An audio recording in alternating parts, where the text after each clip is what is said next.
Good morning everyone. আজি মই আপোনালোকক এটা নতুন বস্তু দেখাবলৈ গৈ আছো। আমাৰ কামপুৰত যিখন উৰণীয়া সেতু নিৰ্মাণ হৈ আছিল, বহুতৰ মুখতে শুনি আছিলো যে গোটেইখন জয়েন হৈছে অলৰেডি। আমি মানে ৰেল লাইন ক্ৰছ কৰিব পৰা হৈ আছিলো। আজি সঁচাকৈ নিজে গৈ চালো, মনটো বিৰাটেই ভাল লাগিছে। আৰু এটা ইমান ধুনীয়া পৰিৱেশ নহয়, ৰাতিপুৱাই গৈছিলো, খোজকাঢ়িম বুলিয়ে গৈছিলো আচলতে।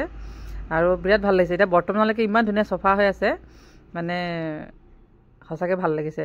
আৰু দেখিছেনে ইয়াত ছাইডত আপোনাৰ ফুটপাথ ব্যৱস্থা কৰি দিছে যাতে কোনো অসুবিধা নহয়। আৰু এই ৰাস্তাটো দেখিছেনে, এই ৰাস্তাটোৰে আমাৰ ঘৰলৈ আহে।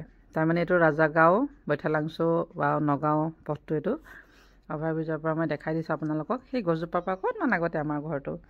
ইয়াৰ পৰা বিৰাট ধুনীয়া লাগিছে দেখি পেলাই। আজি প্ৰথমবাৰ দেখিছোঁ ইমান ওপৰৰ পৰা আমাৰ জেগাখিনি। আৰু এইখিনি আমাৰ এতিয়া বৰ্তমান কাম চলিয়ে আছে, সম্পূৰ্ণ হোৱাগৈ নাই। তেওঁলোকে দিনে ৰাতিয়ে কাম কৰি আছে। এতিয়া চাবচোন আপোনালোকে, ট্ৰেইন এখন আহিছে দেখিছেনে, সেইটো আমাৰ ৰেল ষ্টেচনটো। ট্ৰেইনখনো আমি দেখা পালোঁ ওপৰৰ পৰা, সেইটো নাজাৰাও দেখা পালোঁ। আৰু আমাৰ চিবলি বিৰাট ভাল পাইছে, ওপৰখিনি দেখুওৱা বুলি মোক কৈ আছে। দেখুৱাই দিলোঁ বাৰু তাই কোৱাৰ কাৰণে। এতিয়া কথা হ'ল, আমি এইখিনিতে এটা বিৰাট ডাঙৰ টাৰ্ণিং আছে। আশা কৰিছোঁ যোনে নাহোঁ এই টাৰ্ণিংটোত লাহে লাহে আহিব, কিয়নো এইটো টাৰ্ণিং ইমানেই বেছিকৈ হৈছে পাকটো, যদি আপুনি ভালকৈ নচলাই নহয় একেবাৰে কুমাৰ পট্টিতহে পৰিব। সেইকাৰণে সকলোৱে সাৱধান হৈ আহিব। আৰু এইখিনিতে কিন্তু আপোনাৰ চাইকেল স্কুটি আনিলে নামিবলৈ সুবিধা নাই। চ' ভালকৈ আহিব। Thank U.